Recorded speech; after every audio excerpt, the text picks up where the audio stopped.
Alright, so far I got everything cinched down. I got stakes down.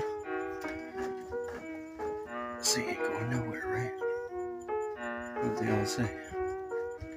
I really don't think it will, though. I was doing pull-ups on 2x4s and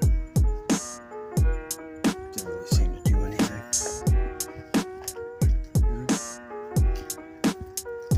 Once I lay the floors, little OSB, you'll start rolling stuff in. That looks like a mess with the table there. Wheel that in here. The tools there.